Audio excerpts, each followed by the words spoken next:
ጤና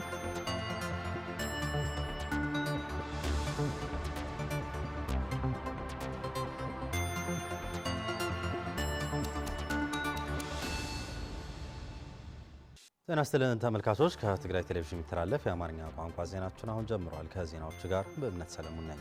በቅድሚያ የትግራይ ጊዜያዊ አስተዳደር የኢትዮጵያ ብሔራዊ ምርጫ ቦርድ ያስተላለፈው ውሳኔ ህገ መንግስቱንና የፕሪቶሪያ ስምምነትን በግልጽ በመጣስ የትግራይ ህገ መንግስታዊ ወሰንን አደጋ ላይ የጣለ ውሳኔ በማለት ውሳኔውን አወገዘው። የትግራይ ህዝብ ውድ ልጆቹን ከፍሎ ከሌሎች የኢትዮጵያ ብሔረሰቦችና ህዝቦች ጋራ ባካሄደው ትግልና በከፈለው ውድ መስዋዕትነት ለሁሉም ህዝቦች በእኩል የሚያገለግል ፌዴራላዊ ዲሞክራሲያዊ ስርዓትን እንዲተከል ያደረገ ነው ያለው መግለጫው። አሁን የተላለፈው ውሳኔ በውድ የህዝብ ልጆች የተተከለውን ህገ መንግስታዊ ስርዓትን በመጣስ በትግራይ ህዝብ ላይ የተፈጸመና እየተፈጸመ ያለው ግፍና የዘር ማጥፋት ወንጀል ሳያንስ ይህ ውሳኔ ህገ መንግስታዊ የትግራይ ወሰንን አደጋ ላይ የሚጥል ነው ብሏል። የትግራይ ህዝብ ውክልና የሌለው የፌዴሬሽን ምክር ቤት ያስተላለፈው ውሳኔ በጽኑ እንደሚያወግዘውም የትግራይ ጊዜያዊ አስተዳደር በመግለጫው አሳውቋል። በመሆኑም ይህ አደገኛ ውሳኔ የሚያመጣቸው ሁለንተናዊ ችግሮችን ግምት ውስጥ በማስገባት እርምት ሊወሰድበት ይገባል ብሏል። የትግራይ ህዝብ ከሌሎች የተጨቆኑ ህዝቦች ጋር በመሆን ባካሄደው መራራ ትግልና በከፈለው መስዋዕትነት ለሁሉም ህዝቦች በእኩል የሚያገለግል ህገ መንግስትና አዲስ ፌዴራላዊ ዲሞክራሲያዊ ስርዓት በዚች ሀገር እንዲተከል ያደረገ መሆኑን አስታውሷል።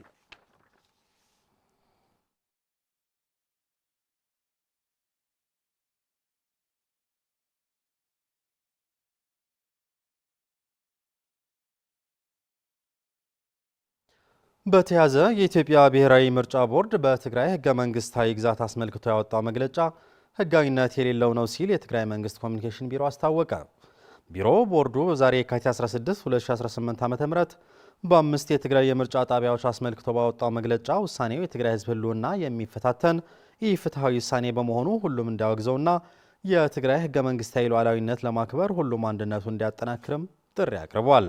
መግለጫውን ታደሰ ልጃለም ተመልክቶታል። የትግራይ ኮሚኒኬሽን ጉዳዮች ቢሮ የኢትዮጵያ ብሔራዊ ምርጫ ቦርድ ዛሬ የካቲት 16 2018 ዓ.ም በትግራይ 5 የምርጫ ጣቢያዎች አስመልክቶ ያስተላለፈው ውሳኔ ህጋዊነት የሌለው የትግራይ ህገ መንግስታዊ ግዛት ላይ አደጋ የደቀነ መሆኑን አስታውቋል። የትግራይ ግዛታዊ አንድነት የማያከራክር ነው ያለው መግለጫው ቦርዱ በ5 ወረዳዎች ላይ ውሳኔ ያስተላለፈባቸው አካባቢዎች በወራሪ የተያዙ እንጂ ታሪካዊና ህገ መንግስታዊ የትግራይ ግዛት መሆናቸውን ገልጿል። እነዚህ አካባቢዎች ከትግራይ ጄኖሳይድ ጦርነት ወዲህ በወራሪ ኃይሎች የተያዙ መሆናቸው የፌዴራል መንግስት ይሁን ዓለም አቀፍ ማህበረሰብ የሚያውቁት እውነታ ነው ያለው መግለጫው። በመሆኑም እነዚህ አካባቢዎች አከራካሪ ቦታ ናቸው ብሎ ማቅረብ ተቀባይነት የለውም ብሏል። ተፈናቃዮች በየኬንዳው ተጠለው በአስከፊ ችግር ባሉበት ሁኔታ ምርጫ ለማካሄድ ማሰብ ስልጣንን ከማራዘም ውጭ ሌላ ትርጉም የለውም ሲል የትግራይ ኮሚኒኬሽን ጉዳዮች ቢሮ አስታውቋል። የፕሪቶሪያው ስምምነት በወራሪ የተያዘውንና ከጄኖሳይዳዊ ጦርነት በፊት በትግራይ አስተዳደር ስር የነበረው የትግራይ ግዛታዊ አንድነት ወደ ጊዜው አስተዳደሩ እንዲመለስ በግልጽ ያስገድዳል ያለው መግለጫው ይህ ውሳኔ ወረራውን ህጋዊ ሽፋን ከመስጠት ባለፈም ሌላ ትርጉም የለውም ብሏል። በተጠቀሱት አካባቢዎች የሚኖሩ የትግራይ ህዝብ ከቀዩ ተፈናቅለው በመጠለያ ጣቢያው ከስቃይና መከራ በማውጣት ክብራቸውና ደህንነታቸው ተጠብቆ ወደ ቀያቸው ሳይመለሱ የሚደረግ ምርጫ ተቀባይነት እንደሌለው አስምሮበታል። ቅድሚያ የሚሰጠው ተፈናቃዮች ደህንነታቸው ተጠብቆ መመለስ እንጂ ከቀያቸው በተፈናቀሉበትና በተሰደዱበት ሁኔታ ስለ መሬታቸው እንዲወስኑ ማድረግ ወንጀል መሆኑን ሊታወቅ ይገባል ብሏል። ተፈናቃዮች በስቃይ ባሉበት ሁኔታ የትግራይ መሬት በሰፋሪዎች ተይዞ እያለ ባለቤት በሌለበት ምርጫ ማካሄድ ከእውነት የራቀና ህገ መንግስታዊ ስርዓቱን የሚጥስ ነው ብሎታል በመግለጫው። የኢትዮጵያ ብሔራዊ ምርጫ ቦርድ ያወጣው መግለጫ ይህ ህገ መንግስታዊ የፕሪቶሪያው ስምምነት የሚጥስ የትግራይ ግዛትን እንደ ቅርጫ ስጋ የሚከፋፍልና ግጭትን የሚያባብስ የሚያቀጣጥል ነው ብሏል። አክሎም ይህ መግለጫ ከዚህ በፊት የጠነሰሰው ሴራ አካልና የህዝብ ሉዓላዊነት የሚጥስና የትግራይ ህዝብን ማንነትና ክብርን ለገበያ ያቀረበ መሆኑን አስታውቋል። ማንኛውም የፖለቲካ ልዩነት ያለው የትግራይ ተወላጅ በምርጫ ቦርድ የወጣውን መግለጫ የትግራይ ህዝብ ህልውና የሚፈታተን በመሆኑ በአንድነት ይህ ኢፍትሐዊ ውሳኔ በመቃወም የትግራይ ግዛታዊ አንድነት ለማክበር አንድነቱ እንዲያጠናክር የትግራይ ጊዜያዊ አስተዳደር ጥሪ ማቅረቡን የትግራይ ኮሚኒኬሽን ጉዳዮች ቢሮ ባወጣው መግለጫም አስታውቋል። የአፈርና ውሃ ጥበቃ ዘመቻ በቀጣይነት በተፈጥሮ ሀብትና ስነ ህይወት ላይ ውጤታማ እንዲሆን ልዩ ክትትልና ትኩረት እየተደረገ መሆኑን የትግራይ ግብርናና የተፈጥሮ ሀብት ቢሮ አስታወቀ። የካቲት 2 የጀመረው የአፈርና ውሃ ጥበቃ ዘመቻ ከ4 ሚሊዮን በላይ ጉልበት መሳተፉን ተገልጿል። ለኃይለ ሥላሴ ገብረ ሚካኤል ዘገባ ፍርቱና ገቡ።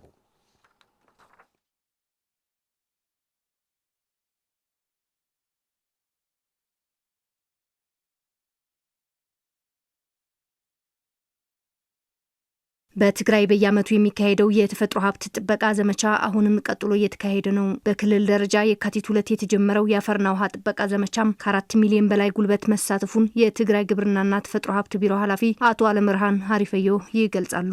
ናይ ስሩዕ ስራሕቲ ዕቆ ሐመድን ማይን የአፈርና ውሃ ጥበቃ ስራ የካቲት 2 ጀምሮ በጥሩ ሁኔታ እየሰራንበት የመጣን ጉዳይ ነው። 4 ሚሊዮን የሚሆን የትግራይ ህዝብ የተሳተፈበት ልዩ ዘመቻ ነው።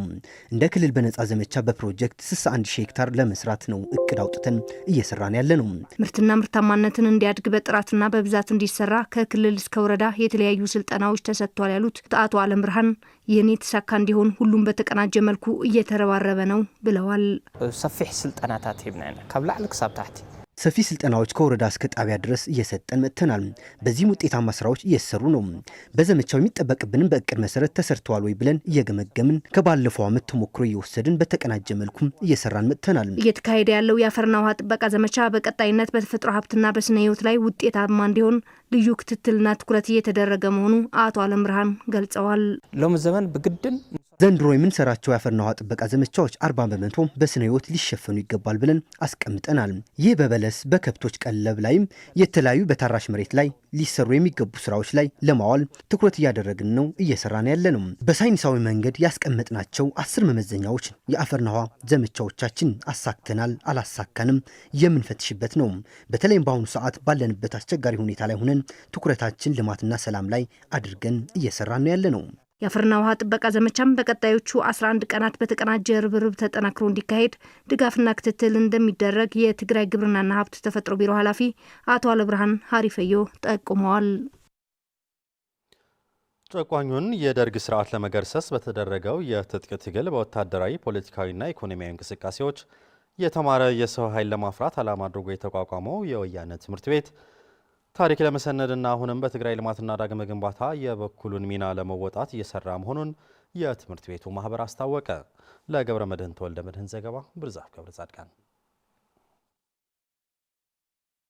በ1973 ዓ.ም የደርግን ስርዓት ለመገርሰስ በተደረገው የትጥቅ ትግል ወቅት የተመሰረተው የወያኔ ትምህርት ቤት ታሪክን ለመሰነድ አለማ መመስረቷን የገለጹት የማህበሩ መስራችና ከፍተኛ አመራር ታጋይ አክሊሉ ኪዳነ ማርያም እስካሁንም የትምህርት ቤቱ ታሪክ ለመሰነድ 70% ስራዎች መከናወናቸውን ገልጸዋል። ሕዚ ማህበር መስርነትናሉ ዋና ምክንያት አሁን ላይ ማህበሩን የመሰረትንበት ዋነኛ ምክንያት የወያኔ ትምህርት ቤት የነበረውን ታሪክ ለቀጣይ ትውልድ እንዴት እናሸጋግረው በሚል ነው የተመሰረተው። የተሟላ የትምህርት ሁኔታ ባልነበረበት የትምህርት ጥራት ጠብቆ ነበር በበረሃ ትምህርት አገልግሎት ሲሰጥ የነበረው። በወቅቱ ትልቁ ማስረጃችን ደግሞ የዛኔ የነበሩ ተማሪዎች በስነ ምግባር ታንጸው እንዲወጡ ማድረጋችን ነው። የወያኔ ትምህርት ቤት ስራ አስፈጻሚ ኢንጂነር ኬሪያ ዋሲዕ ማህበሯ ታሪክን ከመሰነድ በተጨማሪ የአባላቱ ማህበራዊ ኢኮኖሚያዊ ችግሮች ለማቃለልና በትግራይ ልማትና ዳግም ግንባታ የራሷን ድርሻ ለመወጣት ቃሌም የብድርና ቁጠባ ተቋም በማቋቋም በመንቀሳቀስ ላይ መሆኗን ይናገራሉ። ተበታቲኑ ዘሎ አቅምታት ቤት ትምህርት ወያኔ የተበታተነው የወያኔ ትምህርት ቤት አቅም አደራጅቶ እርስ በርሳቸው እንዲተጋገዙና በትግራይ ልማትና ዳግም ግንባታ የበኩልን ድርሻ እንዲወጣ ማድረግ ነው። ራዕያችን በዋነኝነት የትምህርትን ስርዓት ለማሻሻል መስራት ነው። የጉባኤው ተሳታፊዎች በበኩላቸው በትምህርት ቤቱ ታሪክ ስነዳ በቂ የሰው ኃይል እንዲሰማራና ሂደቱ እንዲፋጠንም ጠይቀዋል። ስነዳ ተሰንዱ እዩ ተጻፈ ጽሑፍ ታሪኩ ተጽፈዋል። አሁን ግን የተጻፈውን ታሪክ የሚያጠና ኮሚቴ ነው ማቋቋም ያስፈልገው። ደርግ እየከበበን በከባድ ሁኔታ ላይ ሆነን እኮ ነው ስንማር የነበረው እና ይሄ ትልቅ ነገር ነው። ጨቋኙን የደርግ ስርዓት ለመገርሰስ በተደረገው የትጥቅ ትግል በወታደራዊ ፖለቲካዊና ኢኮኖሚያዊ እንቅስቃሴዎች የተማረ የሰው ኃይል በማፍራት የወያኔ ትምህርት ቤት ትልቁን ሚና እንደነበራት በወቅቱ በትምህርት ቤቱ ያስተምሩ የነበሩት ታጋይ ንጉሱ ለገሰ ይገልጻሉ። የተኮና ጸውር ምሁር ሰብ ምፍጣር ያታ ዓላማ ናይቲ ጦርነቱን የሚቋቋም ሁለንተናዊ አቅም ያለው የተማረ የሰው ኃይል ለመፍጠር ነው የወያኔ ትምህርት ቤት በወቅቱ የተቋቋመው። ተግባር ላይ የታየውም ይሄው ነው። በወቅቱ ተማሪዎች ከፍተኛ የሆነ የማወቅ ፍላጎት ስለነበራቸው የተለየ እውቀትና ክህሎት የነበራቸው ተማሪዎች ነበሩ። በወያኔ ትምህርት ቤት የትምህርት ዕድል ያገኙት የወቅቱ ተማሪዎች ታጋይ ምጽላል ካሕሳይና መረሳ ሕሉፍ በራስ መተማመንና እውቀት እንዲያካብቱና በስነ ምግባር እንዲታነጹ አጋዥ እንደነበረች በመግለጽ ይህ እንዲታቀብና ለትውልድ ሊተላለፍ እንደሚገባም ይናገራሉ። ቤት ትምህርት ያን አነ ክገልጾ ተለኹ የወያኔ ትምህርት ቤት እኔ ስገልጸው በልጅነቴ ስለተቀላቀልኩትም ልክ ወላጅ መክሮና ተንከባክቦ በስነ ምግባር አስተምሮ እንደሚያሳድግ ትምህርት ቤቱም እንደ ወላጅ ተንከባክቦና አስተምሮ ያደረሰኝ ትምህርት ቤት ነው። ነንባዕሉ ክማሃር ምግባር ተማሪዎች እርስ በርሳቸው እንዲማማሩና አስተማሪውም በየጊዜው ራሱን እንዲያበቃ ይደረግ ነበር። ስለዚህ ይህንን ፈለግ ከትውልድ ትውልድ ማሸጋገር ያስፈልጋል። የወያኔ ትምህርት ቤት በሀገር ውስጥም በውጭም ያሉት የቀድሞ ተማሪዎች መመዝገብ መጀመሯና እስካሁንም ከ200 በላይ አባላት እንዳሏትም ማህበሯ ገልጻለች።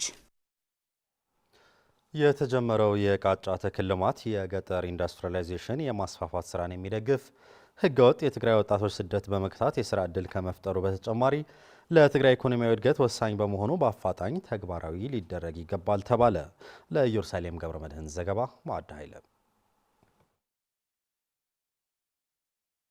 የፍኖት ኢንዱስትሪዎች ህብረት ስራ ማህበር የትግራይ ግብርናና የተፈጥሮ ሀብት ቢሮና መስፍን ብረታ ብረት ኢንጂነሪንግ ጋር በመተባበር የቃጫ ተክል በአብሮነት ለመስራት መፈራረማቸውን ይታወሳል። ይህን ተግባራዊ ለማድረግ ደግሞ ኢኮኖሚያዊ ጠቀሜታ የሌለው ተክል መተከል የለበትም በሚል መሪ ሀሳብ ከመንግስታዊና መንግስታዊ ያልሆኑ ተቋማት ውይይት አካሂዷል። የፍኖት ኢንዱስትሪዎች ህብረት ስራ ማህበር የቦርዱ ሰብሳቢ አቶ መኮንን ጸጋይ በ5 ዓመት ውስጥ ለሁሉም የትግራይ ወረዳዎች ለመሸፈን ታቅዶ የተጀመረው የቃጫ ፕሮጀክት እስካሁን በ12 ወረዳዎች ተግባራዊ መሆኑን ገልጸው የቃጫ ፕሮጀክት ተግባራዊ በማድረግ የኢንዱስትሪ ውጤቶች በማሳደግ የትግራይ ብሎም የሀገሪቱ ኢኮኖሚ ለማሳደግ ወሳኝ መሆኑን ጠቁመዋል።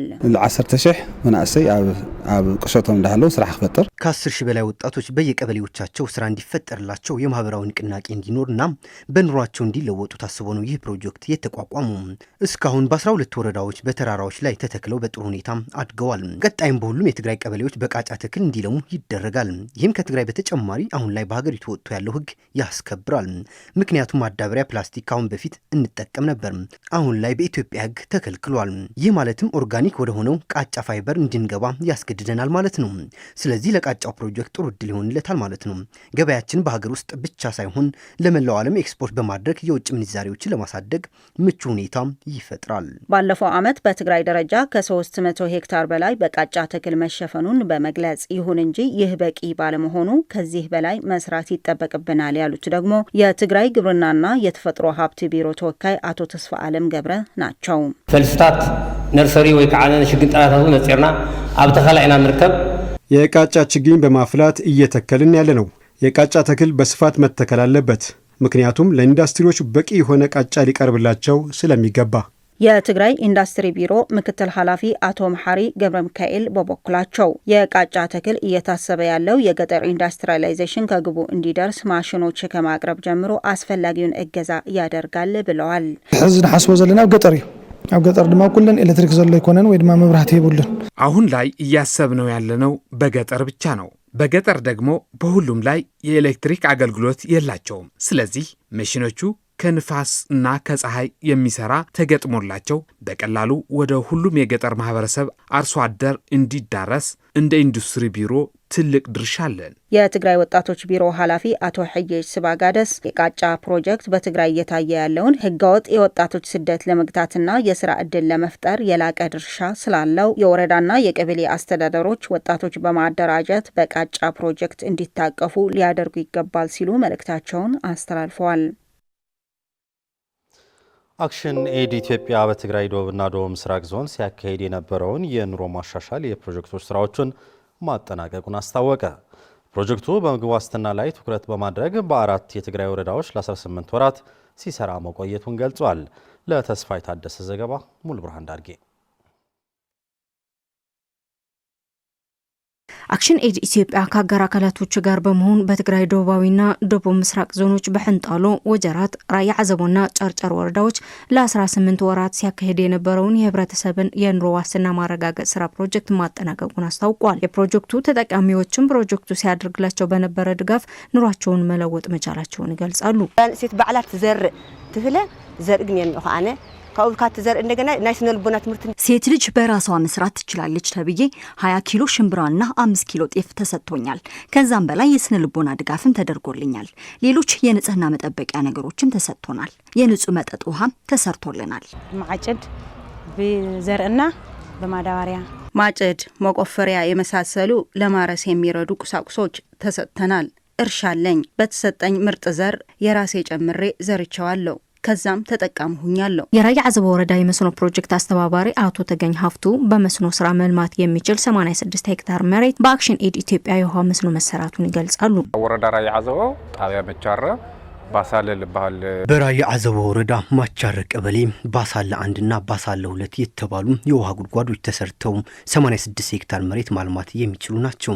ተጠቃሚዎች የሚሆኑትም 96 ናቸው። የራያ ጭርጭር ወረዳ የንጹህ መጠጥ ውሃ አስተባባሪ አቶ ብርሃኑ አብርሃ በወረዳቸው የንጹህ መጠጥ ውሃ ግንባታ በመሰራቱ ህብረተሰብ በአቅራቢያው ውሃ ማግኘት እንዲችል ማድረጉንና በዚህም ውሃ ወለድ በሽታዎችን ለመከላከል እንደሚያግዘውም አስረድተዋል። ካይደን ማይደቃድሓሉ ክሳብ በቃ ዝሆን ንዝስተማይ በጣም ተጸገሙሉ ፕሮጀክቱ ሴቶች እናቶች ሄደው ውሃ የሚቀዱበት የመስመር ዝርጋታ በመካሄድ የንጹህ መጠጥ ውሃን በመስራት የኩሬ ውሃ ከመጠጣት እንዲድኑ ያስችላል። የመከፋፈያ ቱቦዎችም በመስራት የቤት እንስሳት ተማሪዎችን በቀላሉ ተጠቃሚ አድርጓል። የአክሽን ኤድ ኢትዮጵያ ፕሮጀክት ኦፊሰር አቶ የማነ መለስ በበኩላቸው ፕሮጀክቱ በምግብ ዋስትና ላይ ትኩረት በማድረግ በ4 የትግራይ ወረዳዎች ሲሰራ መምጣቱን ገልጸዋል።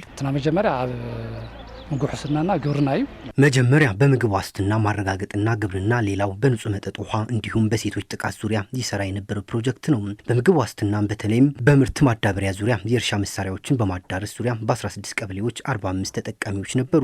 ኦፊሰሩ አክለውም በፕሮጀክቱ የታቀፉ ወረዳዎች ከ15000 በላይ የህብረተሰብ ክፍሎችን የኑሮ ማሻሻል ዘይን ተጠቃሚ የሚያደርግ መሆኑን አስረድተዋል። ፕሮጀክት ለዓመት 6 ወርሒ ይሞጽው አክሽን ኤድ ፕሮጀክት በ1.89 ዩሮ ጠቅላላ በጀት ከ300 ሚሊዮን ብር በላይ ካፒታል በጀት ወጪ በማድረግ ነው የሰራው እና የመንግስትና የህብረተሰብ ክፍሎች ፕሮጀክቱን ክትትልና እንክብካቤ ሊያደርጉለት ይገባል። ቀጣይ ፕሮጀክት እንዲኖረው ከግሪን ሪጅን ጋር በተያያዘ ሌሎችም እንዲደርሱ ጥሪ አቅርባለሁ። በመጨረሻ ቻድ ከሱዳን ታጣቂዎች በተደጋጋሚ የሚደርስን ጥቃት ለመከላከል በሚል ከሀገሪቱ ጋር የሚያዋስናትን ድንበር ዘጋች።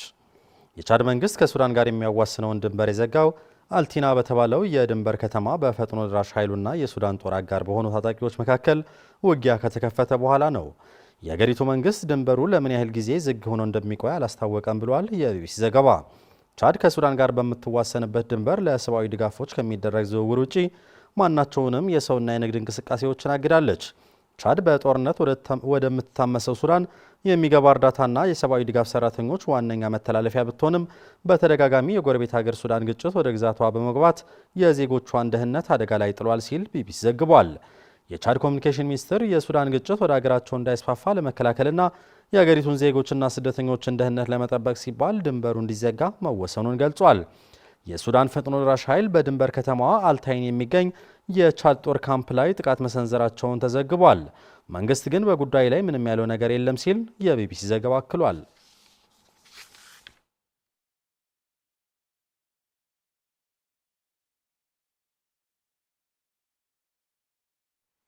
ተመልካቾች ዜናዎቻችን አብቅተዋል። ስለተከታተላችሁ እናመሰግናለን። ሰላም።